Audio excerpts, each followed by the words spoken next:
Friends, NPM coaching centre में आपका स्वागत है। क्लास 8 की वीडियो लेके आया हूँ मैं आप लोगों के सामने।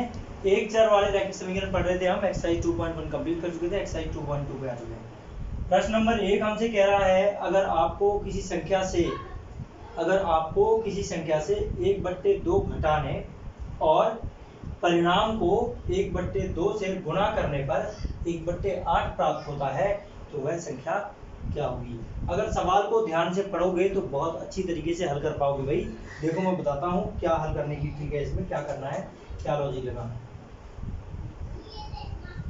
देखो किसी संख्या को, जहां किसी संख्या आ गई, ठीक है, और वह संख्या पूछी भी है, तो ऐसी संख्याओं को हमेशा आप क्या मानोगे, x मानोगे, ठीक है। माना वह संख्या कोई भी अननोन वैल्यू, मैंने x माना, आप y भी मान सकते हो, वैसे x है, ठीक है भाई।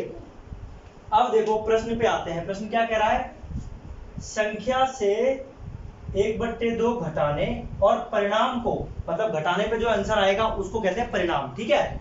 परिणाम को 1/2 से गुणा करने पर 1/8 आता है। तो आते हैं प्रश्नानुसार, संख्या हो गई x से 1/2 घटा दिया, जो परिणाम आया उसको 1/2 से गुणा कर दिया, ठीक है, और परिणाम को 1/2 से गुणा करने पर क्या प्राप्त होता है, 1/8 प्राप्त होता है। क्या पूछा है हमसे, संख्या पूछी है, तो एक इक्वेशन बनी है और एक ही हमारा वेरिएबल है, यानी एक ही चर राशि निकालनी है। तो कर देते हैं। मैंने बताया था हमेशा एक चर वाले रैखिक समीकरण है, ये एक चर है और समीकरण मिल चुका है हमें, हल कर देते हैं बस, ठीक है। चलो, चर किसको कहते हैं, इसी राशि को कहते हैं x को, जो हमें पता नहीं है, ठीक है। क्या करता हूं मैं, इस 1/2 से सबसे पहले तो मैं करूंगा 2 एकम 2 और 2 चौक 8। बटे वाली चीजें अगर अपोजिट साइड हो तो कट जाती हैं, ठीक है। अब देखो यहाँ क्या बचा, x - 1/2, इसकी 1 में गुणा होगी तो कुछ फर्क नहीं पड़ने वाला, यहाँ बच गया 1/4, ठीक है।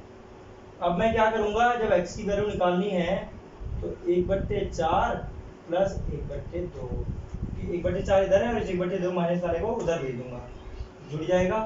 क्या करते हैं, हम एलसीएम ले लेते हैं और जोड़ लेते हैं।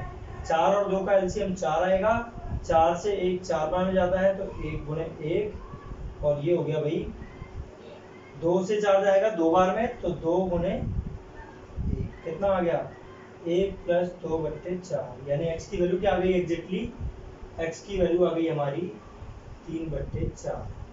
यही आपका आंसर होगा। अतः वह संख्या, यहाँ पे अतः वह संख्या 3/4 होगी, ठीक है भाई। यही आपका हल है।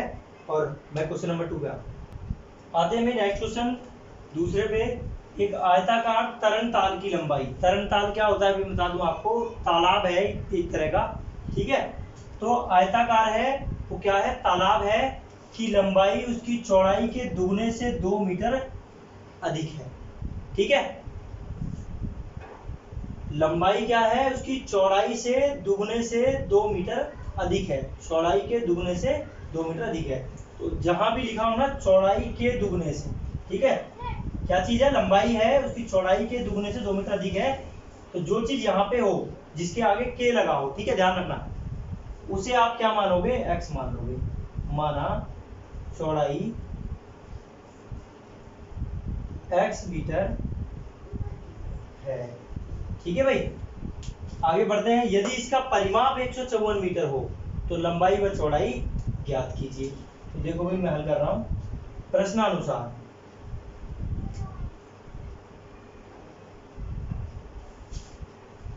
देखो भाई लंबाई क्या हो गई, उसकी चौड़ाई के दुगने से 2 मीटर अधिक है। लंबाई कितनी हो गई, चौड़ाई हो गई x, दुगने से 2 मीटर अधिक, ठीक है, ये हो गई लंबाई, ठीक है। चौड़ाई हमने मानी रखी है x। अब आते हैं, दिया है, क्या दिया है, परिमाप कितना दिया है, 154 मीटर। एक बार बताओ भाई परिमाप किस चीज का है, आयताकार है यानी आयत का, तो आयत का परिमाप यहाँ लिख देना। आयत का परिमाप क्या होता है, आयत का परिमाप होता है 2 लंबाई प्लस चौड़ाई। तुमने याद रखना आयत के परिमाप का क्या होता है 2 इंटू लंबाई प्लस चौड़ाई। ये कितना दिया है 154। ठीक है, मीटर को लास्ट में यूज कर लेंगे, बस न्यूमेरिकल वैल्यू को सॉल्व कर रहे हैं।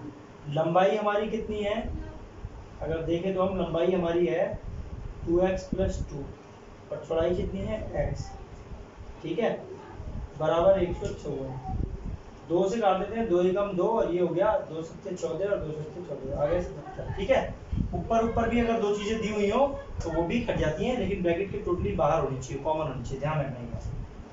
ठीक है, अब कर लेते हैं हल। ये बन जाएगा हमारा 2x और x कितने हो जाएंगे 3x। जैसे 2 पेन और 1 पेन लिखा हो तो 3 पेन हो जाते हैं ना, वैसे जुड़ गया ये 3x इक्वल टू कितना आ गया 77 आ गया। ठीक है, 3x यदि 77 आ गया 3x प्लस 2 तो 3x की वैल्यू क्या आएगी 77 माइनस 2, यानी 3x की वैल्यू क्या आ जाएगी 75 आ जाएगी। और यदि 3x 75 है तो x की वैल्यू क्या आएगी भाई, x की वैल्यू आएगी भाई 25 या 75 25 आ जाएगी। ठीक है, 25 में 3 से भाग करेंगे मीटर है। ठीक है, अब भाई हमारी चौड़ाई आ चुकी है, कितनी आ चुकी है 25 मीटर। तो लंबाई क्या होगी पता है, लंबाई कितनी होगी 2 इंटू 25 प्लस 2, 2 कितना होगा भाई 50 प्लस 2 यानी कि 52 मीटर। ठीक है, ये आंसर है, ये भी आंसर है, हम नहीं देंगे। इसलिए लंबाई 52 मीटर व चौड़ाई